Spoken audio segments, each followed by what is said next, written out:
जय मां सारला आजिकार ये नीतिवाणी रे आपण मानक पई सुंदर कथाटी ये कथाटी होउची आपण को ये परिवार रे देखिबे 5टी बड़ बड़ सर्टिफिकेट रही से बड़ सर्टिफिकेट कौन बापर देखिबे बीए सर्टिफिकेट पुअर देखिबे एमसीए पास करची गोटे सर्टिफिकेट अच्छी झीर इंजीनियर पास करची गोटे सर्टिफिकेट रही एमती अनेक सर्टिफिकेट आपण घर भितर रही किंतु यही सर्टिफिकेट आपण को कौन ये मुक्ति दे पार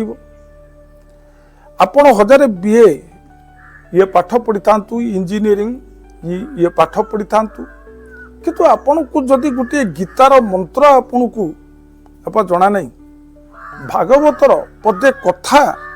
आपण ये जानी नाहंती से विद्यार ये मूल्य किछि ना तेणु सा विद्या जा विमुक्त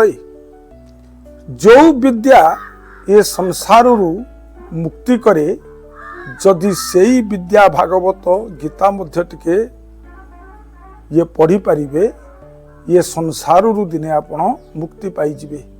किंतु आपण घर भितर जदि 10टा सर्टिफिकेट थब ये सर्टिफिकेट आपण को केबे वैकुंठपुर ये नेबनी आपण को केवल 2 पैसा रोजगार पई ये सर्टिफिकेट आपण ये पाइचंती तेणु यही थला मोर ये नीतिवाणी रो ये निर्जास कथा जदि मोर ये नीतिवाणी भल लगी आपण माने गोटे लाइक करी सब्सक्राइब कर दियंतु अन्य मानकु शेयर कले ये समाजर ये मंगल हब एतिकी कही मोर ये नीतिवाणी को ये परिसमाप्त करुच्ची ये प्रणाम जय जगन्नाथ।